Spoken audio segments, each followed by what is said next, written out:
महाईश्वरभ्यो नमः देवः मागच्छन्ते सर्वत्रं सर्वसम्पूर्णे मन्दोचन्द्र भगवते नमः ओम नमो भगवते वासुदेवाय देवनामः उद्गदातीवारितं जलं तस्मै नमः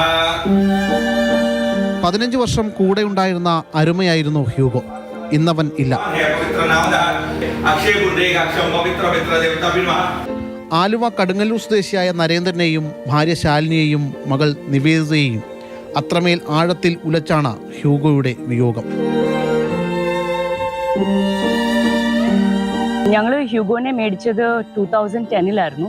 ഡൽഹിയിൽ നിന്ന് അവനെ ഞങ്ങൾ വാങ്ങിച്ചത്. He was about 40 days old അവനെ മേടിച്ചപ്പോൾ. ഞങ്ങളുടെ ഫാമിലിയിലെ ഫസ്റ്റ് പെറ്റാണ് ഹ്യൂഗോ. അവൻ ഞങ്ങളുടെ സ്വന്തം കുഞ്ഞിനെ പോലെ ആയിരുന്നു. അപ്പോൾ അവന് വേണ്ടി കൂട്ടിനായിട്ടാണ് ഹാനെ ഞങ്ങൾ മേടിച്ചതും. അപ്പോൾ അവരെപ്പോഴും ഇപ്പോൾ ഓണമാണെങ്കിലും ഞങ്ങളോട് ഇരുന്ന് അവർ കഴിക്കും.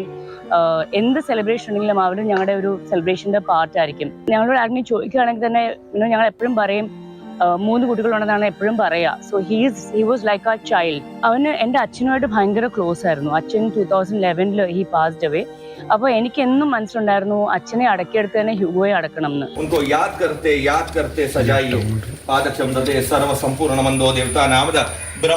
കിഴക്കേ കടുങ്ങല്ലൂരിലെ മുല്ലേപ്പള്ളി കോവിലകത്തെ മുറ്റത്ത് തന്നെ ഹ്യൂഗോയ്ക്കുള്ള കുഴിയൊരുക്കി കുളിപ്പിച്ച് നിലവിളക്കിന് മുന്നിൽ വെള്ള പുതപ്പിച്ച് അവസാനവട്ട കാഴ്ചയ്ക്കായി അവനെ കിടത്തി.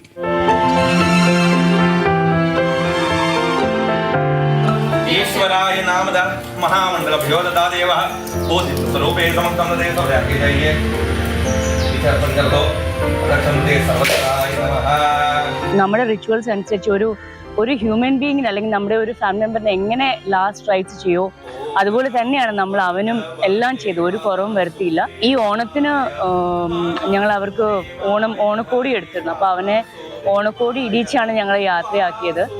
എൻ്റെ ബ്രദറാണ് കർമ്മങ്ങളൊക്കെ ചെയ്തത്. ബറി ചെയ്യുമ്പോഴും എനിക്ക് നിർബന്ധം ഉണ്ടായിരുന്നു അവൻ്റെ മേത്ത് മണ്ണ് വീഴാൻ പാടില്ല, അത് ഡിസ്റെസ്പെക്റ്റ് ആവുമോ എന്നുള്ളൊരു ഫീലിംഗ് ആയിരുന്നു. അപ്പം നമ്മൾ അവന് ഒരു ബെഡ് ഓഫ് ഫ്ലവേഴ്സ് ഉണ്ടാക്കി അതിൽ അവനെ കിടത്തി. പിന്നെ അവനെ ഫ്ലവേഴ്സും തുണിയും കൊണ്ട് മൂടി. അങ്ങനെയാണ് നമ്മൾ അവനെ ബറി ചെയ്തത്. മാതൃഭൂമി ന്യൂസ്, കൊച്ചി. ശ്യാമപ്രസാദ് ഉത്തമൻ തന്നെ നമ്മുടെ കൂടെയുണ്ട്. ശ്യാമ, സ്നേഹം എന്ന് വെച്ചാൽ ഇതും കൂടിയാണല്ലേ? ഒരു വ്യക്തി, അത്രത്തോളം പ്രിയപ്പെട്ട ഒരു മനുഷ്യൻ നമ്മളിൽ നിന്നും എങ്ങനെ വേർപെട്ടു പോകുന്നു, അതേപോലെ തന്നെയാണ് ഇത്രയും നാളും നോക്കി വളർത്തിയ ആ ഒരു പഗ്ഗിന്റെ വിയോഗം. അവർക്കും അത് താങ്ങാൻ പറ്റാത്തതായിരുന്നു. അങ്ങനെയാണ് ഈ മനുഷ്യനെ എങ്ങനെയാണോ അവസാനം യാത്രയാക്കുന്നത് അതേപോലെ തന്നെ അവയും യാത്രയാക്കിയത്. എത്രത്തോളം വിഷമമുണ്ട് എന്ന് ആ ഓരോ വീട്ടുകാരുടെ മുഖത്തിൽ നിന്നും ആ എക്സ്പ്രഷൻസിൽ നിന്നും അവരുടെ ആ വാക്കുകളിൽ നിന്നും ഒക്കെ നമുക്ക് മനസ്സിലാകുന്ന ഒരു കാര്യമാണ്. പലപ്പോഴും നമ്മൾ കാണുന്നതാണ്, ചേർത്ത് പിടിക്കുന്ന ഒരുപാട് വീടുകളുണ്ട്. ഈ വേർപാട് ഒരുപക്ഷെ ഈ കാലം അത്രയും അവരുടെ ഉള്ളിൽ വേദനയോടെ തങ്ങി നിൽക്കുന്ന ഒന്നായിരിക്കും. തങ്ങളുടെ വളർത്തുമൃഗത്തോടുള്ള സ്നേഹം എത്രത്തോളം പ്രകടിപ്പിക്കാമോ അത്രയധികം അവർ പ്രകടിപ്പിക്കുകയാണ്. അതാണ് നാം കണ്ടത്. കാരണം ഒരു വീട്ടിൽ ഒരു മനുഷ്യൻ മരിച്ചാൽ എങ്ങനെയൊക്കെയാണോ അവർ അന്ത്യകർമ്മങ്ങൾ ചെയ്യുന്നത്, അതേ മാതൃകയിൽ ഈ തങ്ങളുടെ ഏറ്റവും അരുമയായിട്ടുള്ള ഹ്യൂഗോയ്ക്ക് വേണ്ടിയിട്ടുള്ള അന്ത്യകർമ്മങ്ങൾ ചെയ്തു.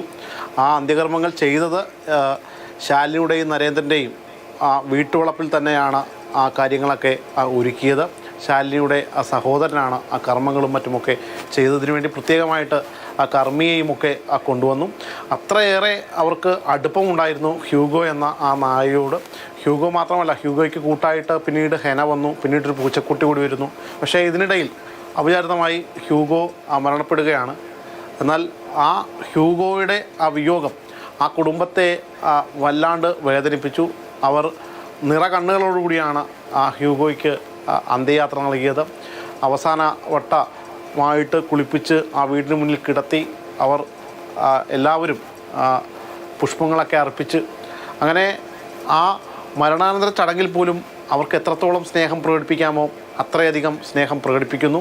അതൊരു പക്ഷേ നമുക്ക് പലതരത്തിൽ അതിനെ വ്യാഖ്യാനിക്കാം. എങ്കിൽ പോലും ഈ ഒരു നായയോടുള്ള സ്നേഹമാണ്, അല്ലെങ്കിൽ ആ ഒരു കരുതലും ആ വാത്സല്യവുമൊക്കെയാണ് ഇങ്ങനെ ഒരു വാർത്ത, അല്ലെങ്കിൽ ഒരു കൗതുകരമായ രീതിയിൽ ഇങ്ങനെ ഒരു വാർത്ത നമുക്ക് ശരിയാണ് ശ്യാം. അത് പലപ്പോഴും നമ്മളുടെ വീട്ടിലൊക്കെ വളർത്തുമൃഗങ്ങളുണ്ട് എങ്കിൽ പെട്ടെന്ന് ഇങ്ങനെ വിയോഗം സംഭവിക്കുകയോ അല്ലെങ്കിൽ കാണാതാവുകയൊക്കെ ചെയ്യുമ്പോൾ നമ്മൾക്കും ഒരു വേദന ഉണ്ടാകുമല്ലേ? അത് എപ്പോഴും നമ്മളുടെ ഓർമ്മയിൽ നിൽക്കുന്നതാണ്. കാരണം ഒരു വീട്ടിലൊരു കുഞ്ഞിനെ എങ്ങനെയാണോ നോക്കുന്നത് അതേപോലെ ആയിരിക്കും നമ്മൾ അവയെ ഓരോന്നേയും വളർത്തിക്കൊണ്ട് വരുന്നത്. തീർച്ചയായിട്ടും അവ ഇല്ല എന്ന് ഓർക്കുമ്പോൾ വേദന മാത്രമായിരിക്കും നിറഞ്ഞു നിൽക്കുന്നത്.